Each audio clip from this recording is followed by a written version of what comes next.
Hello friends, स्वागत है आपनु मारा रसोडाना काठियावाड़ी में। हूँ भावनाबेन राठोड। आज आपणे बनावशुं कोपरानो मेसूब। परफेक्ट माप अने बधी ज टिप्स साथे नानी नानी बाबत ध्यान में राखी अने जो तमे कोपरानो मेसूब बनावशो तो तमारो मेसूब पण परफेक्ट थशे। तो बधी ज नानी नानी बाबत ध्यान में राखवानी जे छे ए तमने आगळ स्टेप बाय स्टेप जणावती रहीश। तो विडियो पूरेपूरो जोजो अने विडियो पसंद आवे तो विडियो ने लाइक शेर अने सब्सक्राइब करी पासे रहेलू बेल प्रेस करो जेथी आवनारा नवा विडियो सौथी पहला आपने मळे। तो चालो बनावीए कंदोईनी बधी टिप्स साथे स्पेशियल रीते कोपरानो मेसूब।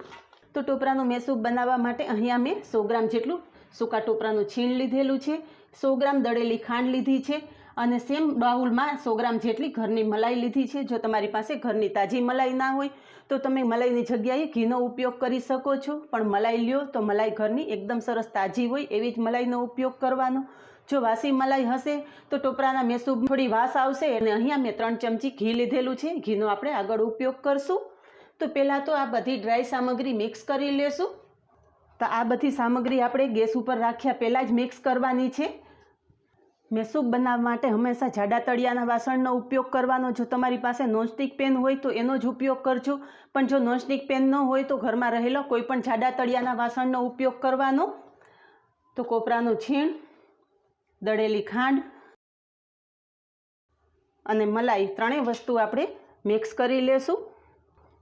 मलाई में दूधनु प्रमाण ना होवुं जोईए ए वातनुं खास ध्यान राखवानुं। आ मेसूब घर में रहेली सामग्री मांथी तैयार थई जाय। बजार में मळता मोंघा मेसूब करता घर में रहेली सामग्री मांथी तमे मेसूब बनावशो तो चोखो अने स्वादिष्ट एवो मेसूब तैयार थशे। तो आपणी त्रणेय सामग्री मिक्स थई गई छे। कढ़ाईने गैस पर मूकता पहला आपणे जे प्लेट में आपणे मेसूब ने सेट करवानो छे ए प्लेट ग्रीस करीने राखी देशुं।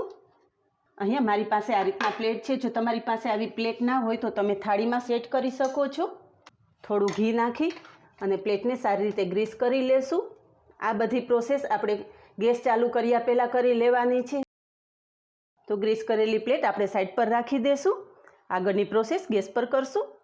तो तैयार करेला मिश्रणनी कढ़ाई आपणे गैस पर मूकी दीधी छे अने गैसनी फ्लेम धीमी राखीने ज आपणे आ बधुं शेकवानुं छे। बजारमांथी ज्यारे तमे मीठाई ल्यो छो तो थोड़ी मिलावटवाળી होय छे अने ए लोको मेसूबमां वेजिटेबल घीनो उपयोग करता होय छे। ज्यारे आपणे घरे मेसूब बनावीए छीए तो चोखा घीनो उपयोग करीए छीए। तो आ मीठाई आपणी एकदम स्वादिष्ट अने हेल्धी तैयार थाय छे। टोपरानुं छीण तरत ज काळुं पड़ी जतुं होय छे एटले टोपरानुं छीण शेकवामां थोड़ी स्पीड राखवानी अने सतत आ रीतना चलावतुं रहेवानुं। अहींया मलाई ओगळता तमे जोई शको छो के मिश्रण आपणुं एकदम पातळुं थवा लाग्युं छे। जेम जेम टोपरानुं छीण शेकातुं जशे एम आपणुं मिश्रण थोड़ुं घट थतुं जशे। आ रीते सतत हलावવું जरूरी छे। जो तमे एमनेम मूकी देशो तो मिश्रण तळिये ચોટી जशे अने टोपरानुं छीण तरत ज ब्राउन थई जशे। जेम जेम टोपरानुं छीण शेकातुं जशे एम फूलवा मांडशे। तो तमे जोई शको छो के आपणुं मिश्रण पहेला करता थोड़ुं वधारे थई गयुं छे।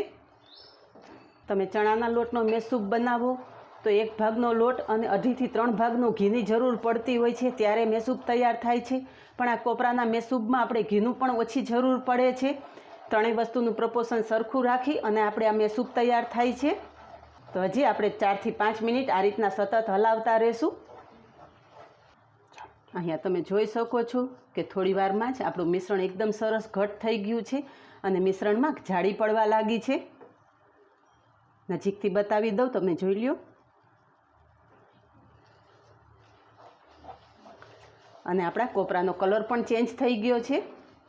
હજી 1 થી 2 મિનિટ આ રીતે શેકશું। હવે અહીંયા તમે જોઈ શકો છો કે આપણું મિશ્રણ પેન છોડવા માંડ્યું છે અને ભેગું થવા લાગ્યું છે। તો જે આપણે ઘી રાખેલું છે એ ચમચી ઘી નાખશું।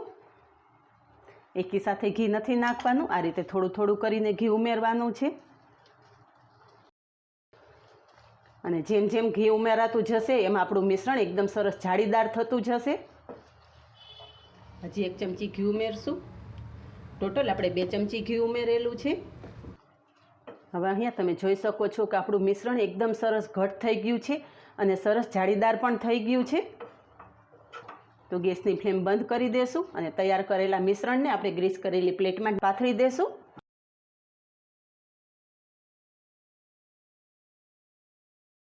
અને મિશ્રણને સેટ કરવા માટે થઈને આપણે સ્પેચ્યુલાને વધારે અડાડવાનો નથી, આ રીતે થોડું જ ફેલાવી દઈશું.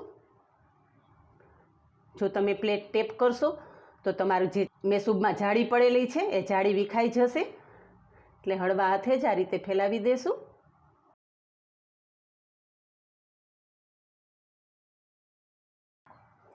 પિસ્તાથી ગાર્નિશ કરશું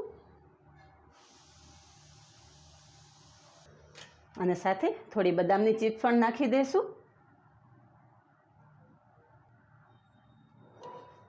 તો તૈયાર કરેલા મેસૂબને આપણે 15થી 20 મિનિટ સુધી સેટ થવા દેશું, પછી કટ કરશું. હવે મેસૂબ હાથેથી ટચ કરી શકો એટલો ગરમ છે ત્યાં જ આપણે કટ કરી લેશું. તમારી પસંદગી મુજબના તમે પીસ કરી લેવાના. મેસૂબ પૂરેપૂરો ઠંડો થયા પછી જો તમે કટ કરશો તો મેસૂબનો ભૂકો થઈ જશે.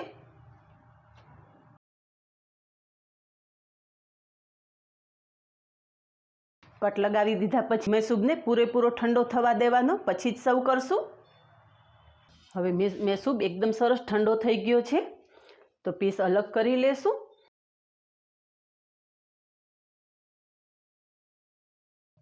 તમે જોઈ શકો છો કે ઠંડો થતાં થોડો હાર્ડ થઈ ગયેલો છે.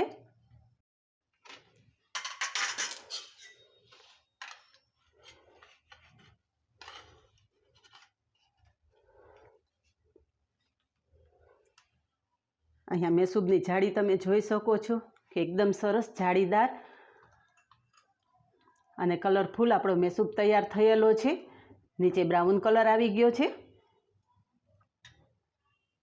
તો તૈયાર થયેલો મેસૂબ સર્વ કરી દેશું. તો તૈયાર છે એકદમ જાળીદાર, સોફ્ટ અને મોઢામાં નાખતા જ ઓગળી જાય એવો કોપરાનો મેસૂબ.